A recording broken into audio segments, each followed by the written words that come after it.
வணக்கம். சித்தக்கேட் உணவே மருந்து மருந்தே உணவு.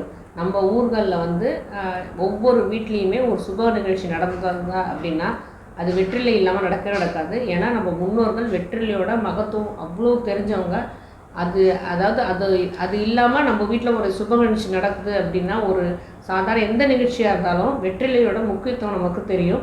என்னென்ன அப்படிங்கிறத பார்த்துட்டே வரலாம். பொதுவாக நமக்கு வெற்றிலை அப்படின்னா நல்லா விருந்து சாப்பிட்ட பிறகு பேலன்ஸ்டு டயட்டு, அதில் ஃபேட்டு எல்லாமே இருக்கும். எல்லாமே அதை செரிமானத்துக்குடைய நல்ல ஒரு பொருளாக வெற்றிலை பார்க்கப்படுது. அதை தாண்டி வெற்றிலை எவ்வளோலாம் நமக்கு உதவியாக இருக்குது அப்படிங்கிறத ஒன்று ஒன்றா பார்த்துக்கிட்டே வரலாம். முதல் விஷயம் ஓரல் ஹெல்த், அதாவது வாயில் உள்ள அனைத்து ஆன்டிமைக்ரோவேல், அனைத்து கெட்ட நச்சு கிருமிகளையும் சாகடிக்கக்கூடியது இந்த வெற்றிலை. அதனால தான் வெற்றிலையை நல்லா மென்று சாப்பிடணும்னு சொல்கிறாங்க. முதல்ல வெற்றிலையை நம்ம யூஸ் பண்ணுற முறை என்ன அப்படின்னா, முத்தின வெற்றிலையை யூஸ் பண்ணவே கூடாது. கொழுந்து வெற்றிலையை மட்டும்தான் யூஸ் பண்ணணும். இந்த கொழுந்து வெற்றிலையை காம்பையும் நுனியையும் கிள்ளிட்டு தான் யூஸ் பண்ணணும். அதை மென்று சாப்பிடும் போது அது வாயில் உள்ள எல்லா கெட்ட நச்சு கிருமிகளையும் சாகடிச்சிடும். அதே மாதிரி நம்ம வாயில் உள்ள துர்நாற்றத்தை தடுத்துரும். சலைவா சொல்கிற வாயில் உள்ள எச்சியில் மேம்படுத்தும். இந்த மூணுமே செய்கிறதால டைஜஷன், அதாவது செரிமான சக்தியை முழுக்க அதிகரிச்சு கொடுக்கறது இந்த வெற்றிலை. அதனால தான் ஒரு விருந்துக்கு அப்புறம் கண்டிப்பாக வெற்றிலை சாப்பிட்றோம்.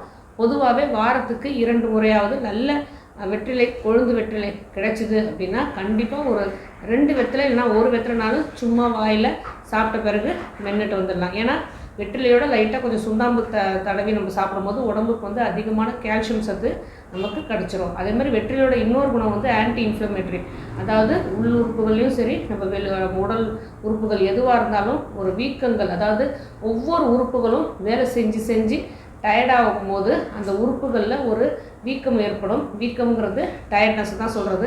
அந்த வீக்கத்தை குறைக்கக்கூடிய வல்லது இந்த வெற்றிலை. அதேமாதிரி உள்ளுறுப்புகளோட வீக்கங்களை எல்லாத்தையும் குறைக்கக்கூடிய வல்லது, அதோட செயல்பாடுகளை மேம்படுத்தும் அப்படிங்கிறத புரிஞ்சுக்கிட்டோம். இதே மூட்டுக்கு வலிக்குது, கொஞ்சம் வீக்கம் இருக்குது அப்படின்னாலே இந்த கொழுந்து வெற்றிலையை நல்லா அரைச்சிட்டு அங்கே எங்கெங்கே வீக்கங்க இருக்கோ அங்கே சாதாரணமாக பற்று போட்டு வந்தாலே முதல் 3 நாளே நல்ல ரிசல்ட் நமக்கு தெரியும். இதே மாதிரி ஸ்கின் ப்ராப்ளத்துக்கு இந்த வெற்றிலையில் நல்ல ஒரு அரிப்பு இருந்தது அப்படின்னாலே சாதாரணமாக கொழுந்து வெற்றிலையெல்லாம் அரைச்சிட்டு அந்த இடத்துல பற்று போட்டு வந்தாலே அந்த ஸ்கின்னில் உள்ள அரிப்பு எல்லாமே குணமாயிடும். அடுத்தது இதோட ஆன்டி ஆக்சிடென்ட் குணம் நமக்கு உடலில் உள்ள டெட் செல்ஸ் எல்லாமே சேர விடாமல் உடலில் உள்ள நச்சை எல்லாமே வெளியே தள்ளுற குணத்தை இந்த வெற்றிலை கொண்டதால் வெற்றிலை நம்ம சாப்பிட்டே வரும்போது ஆன்டி கேன்சர், அதாவது நமக்கு புற்றுநோய் வராமல் தடுக்கிற குணமும் இந்த வெற்றிலைக்கு இருக்குது. வீட்டில் குழந்தைகளுக்கு சளி பிடிச்சிது அப்படின்னாலே முதல்ல வெற்றிலையை நம்ம எடுத்து நரம்பு பகுதியில் கொஞ்சமாக விளக்கெண்ணெயோ இல்லை தேங்காய் எண்ணெயோ தடவி வச்சுப்பாங்க. அதுக்கப்புறம் ஒரு விளக்கில் அந்த வெற்றிலையில வாட்டுவாங்க. வாட்டுறதுனா அந்த சூடு வர வரைக்கும் கொஞ்சம் பார்த்துப்பாங்க. கை சூடு பொறுக்கிற வரைக்கும் பார்த்துட்டு குழந்தைகளோட மார்பகுதிலையும் சரி முதுகு பகுதிலையும் சரி ஒவ்வொரு தடவையும் ஒத்தி எடுப்பாங்க. ஸோ அந்த சளி மாரில், அதாவது லங்ஸில் போய் சேராமல் இருக்கிறதுக்கும் அந்த சளி கரைந்து வெளியே வர்றதுக்கும் இந்த மாதிரி செஞ்சுக்கிட்டே வந்தோம் அப்படின்னா சளி லங்ஸில் போய் உறையாமல் பாதுகாக்க முடியும். இதே பெரியவங்களுக்கு இதை செய்யலாமா அப்படின்னா கண்டிப்பாக செய்யலாம்.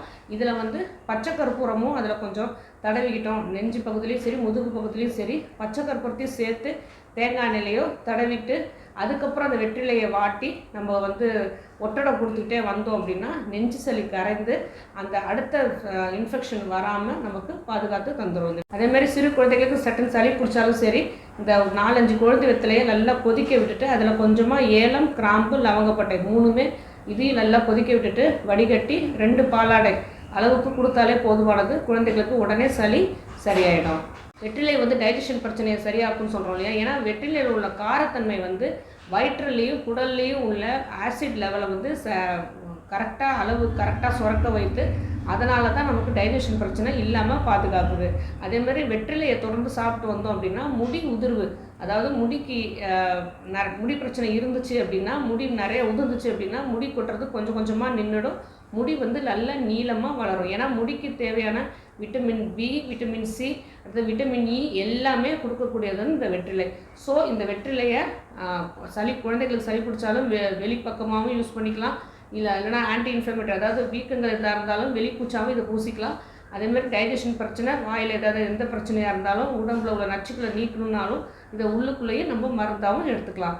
ஆனால் கொழுந்து வெத்தலை எடுத்துக்கிட்டால் ரொம்ப நல்லது. இதே வெளிப்பூச்சா பூசும் போது இல்லை ஒட்டடம் கொடுக்கும்போது நம்ம கொஞ்சம் பெரிய வெத்தலையாக முத்தின வெத்தலை கூட யூஸ் பண்ணலாம். ஆனால் உள்ளுக்கு சாப்பிடும்போது கண்டிப்பாக இந்த வெற்றிலையை கொழுந்து வெத்தலையை யூஸ் பண்ணலாம்.